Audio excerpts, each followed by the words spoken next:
पागलो बस शीघ्र कम समय में पूज्य महाराज जी के चरणों में प्रणाम भर कर लें, क्योंकि कथा सुनने हम आए हैं। अब कुछ ऐसा तो मन में भाव नहीं, पर जिन महापुरुष के पुण्य स्मरण में ये महोत्सव चल रहा है, पूज्यपाद साकेतवासी महंत श्री बालकृष्ण दास जी महाराज के पुण्य स्मरण में यह महामहोत्सव चल रहा।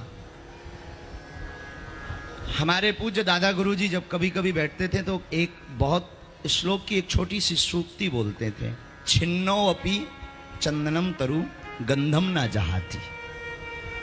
कहते थे बेटा, चंदन कट जाने पर भी अपनी सुगंध को नहीं छोड़ता, उसी प्रकार महात्मा शरीर मन में ना भी रहें, जीवंत ना भी रहें, तब भी उनकी आभा, उनकी कृपा, उनका प्रभाव और उनका स्वभाव हमेशा उस भूमि में छलकता ही रहता है जहां वो निवास करते हैं।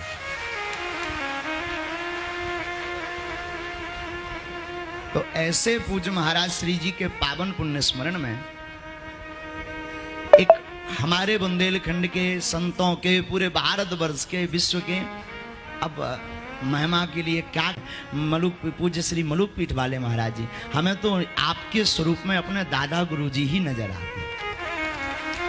और एक बार हमने वृंदावन में पूज्य महाराज जी के चरणों में निवेदन भी किया, और बाकी तो हम बहुत पटर हैं, पगला आदमी हैं, तो सबके सामने तो बोल लेते हैं, पर गुरुदेव भगवान और पूज्य महाराज जी इनके सामने, पूज्य श्री गौरीलाल कुंज वाले महाराज जी के चरण में तो थोड़ा सा बोल लेते हैं, पर आप दो महापुरुषों के सामने पता नहीं वाणी क्यों मुंह खो जाती है। और कहते भी हैं कि जब बाप सामने आ जाता है तो मुंह बंद ही हो जाता है। हाँ, जैसे कहो माँ, आप कहो सब माँ, माँ का मतलब जिसका नाम लेती ही मुंह खुल जाए। अब कहो बाप, अपने आप बंद हो जाएगा।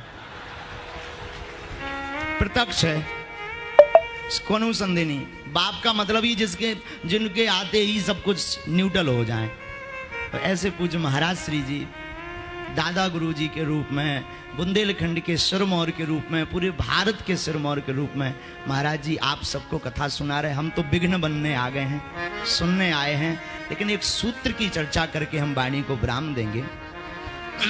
पवन की झकोरन से बादल मिट जात है, विधवा मिट जात है सिंगार के बनाए से, नीच की संगत से साधु मिट जात है, राजा मिट जात है अनीत का धन खाए से, आलस के आए से किसान मिट जात है, विद्यार्थी मिट जात है अत्यधिक भोजन पाए से, भगवान का नाम लिए से, राम का नाम लिए से, संतों का संग किए से भैया होता क्या?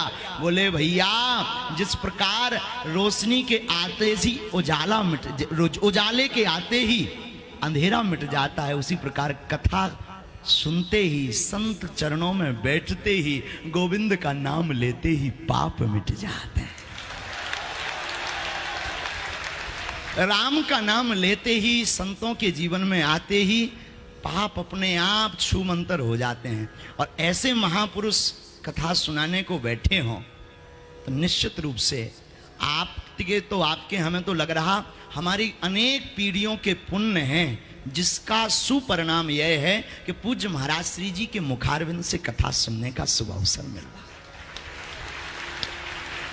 रामचरित्र मानस एक ऐसा भाव है जिस पर पूज्य महाराज श्री जी विराजमान, जिस भाव को लेकर के बैठे हैं, रामचरित्र मानस पर चर्चा करने के लिए बैठे हैं, हम आप सब श्रवण करने के लिए बैठे हैं। रामचरित्र मानस का सीधा सा अर्थ उल्टा कर दो।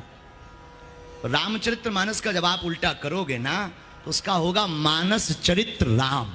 मतलब जिस मानस का चरित्र राम की भांति हो जाता है, वो विश्व में पूज्य बन जाता है।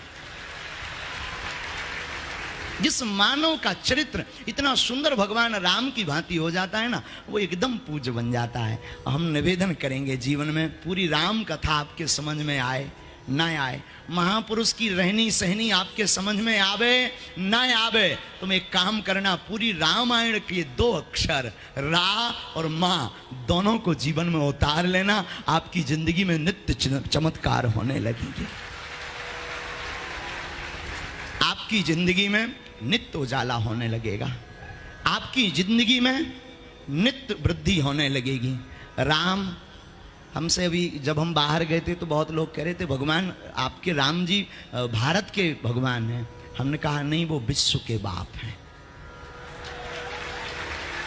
तो बोले विश्व के बाप हैं तो केवल भारत में क्यों पूजा जाता है? एक बहुत पढ़े लिखे वकील लॉयर मिले थे। हमने कहा केवल भारत में नहीं, पूजा तो उन्हें सब जगह जाता है, पर कोई बेटा अपने बाप को भूल जाए तो उसमें बाप की गलती नहीं है।